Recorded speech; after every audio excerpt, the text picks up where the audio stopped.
Hi guys, it's Mrs. Kelley with my friend Rowlf. Hey everybody. And we're going to read Mary Pope Osborne's Magic Treehouse number 20, Dingoes at Dinnertime, chapters 5 and 6.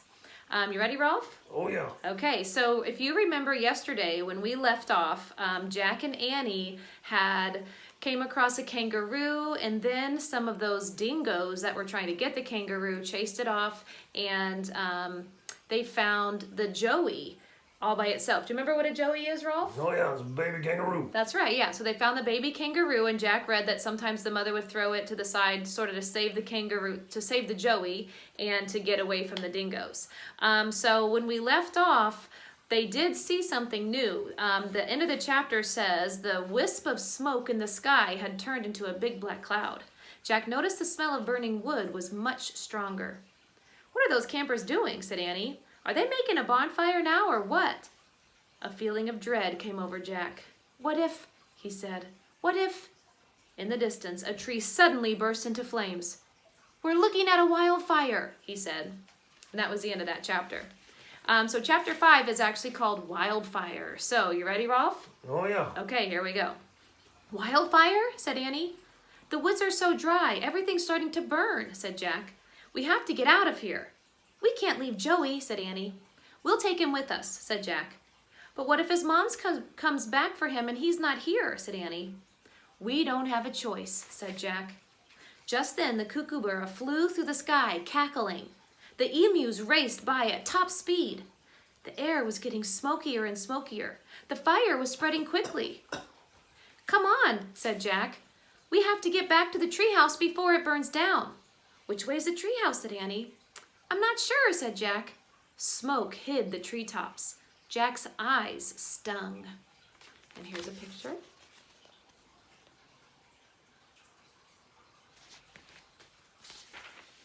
"Forget it," he said. "Let's just get away from the smoke. Come on." Jack and Teddy turned to go. The baby kangaroo hid his head inside Jack's pack. "I'll catch up," said Annie. "I have to get something." "What?" cried Jack. But Annie had dashed off in the other direction. "Come back!" Jack shouted. "Annie!" Branches cracked and fell from the trees. Smoke billowed everywhere. "Arf, arf!" Arf, arf. "Annie!" cried Jack. Jack choked on the smoke. He coughed and rubbed his eyes. The air was getting hotter and hotter. He had no choice. He had to run. "Arf, arf!" Arf, arf. Teddy barked from somewhere ahead. "Hurry, Annie!" Jack called helplessly. Then he took off after Teddy.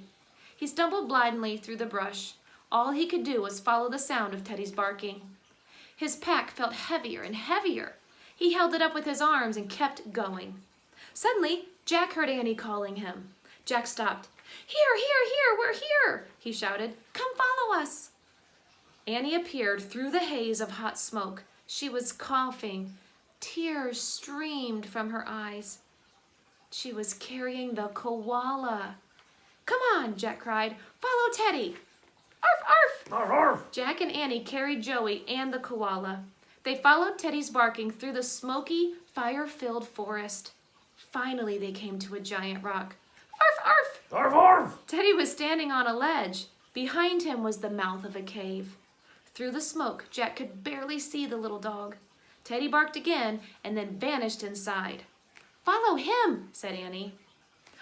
That's the end of that chapter. Already? Yes, oh my goodness, Wow. that was super scary for Jack and Annie. I'm glad that they found each other and got to safety. Action packed. Yes, for sure. Chapter 6 is called Hand to Hand. Ready? Oh yeah. Okay. Jack and Annie climbed into the rock ledge and stepped onto the cave. The air inside was cleaner and cooler than the outside air. "I can't see anything," said Jack. He patted the head of the baby kangaroo. "Me neither," said Annie. "Arf, arf!" Arf, arf. "I guess we'll have to follow Teddy's bark then," said Annie. "Let's hold hands."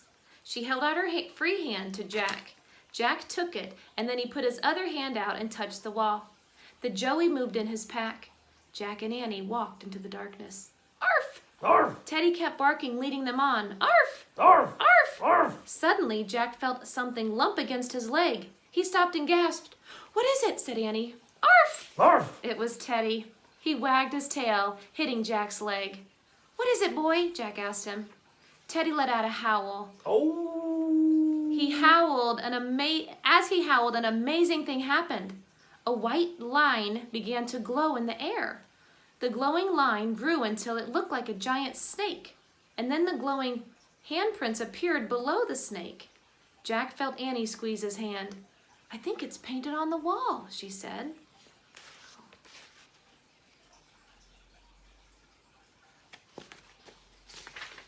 "But what is it?" whispered Jack.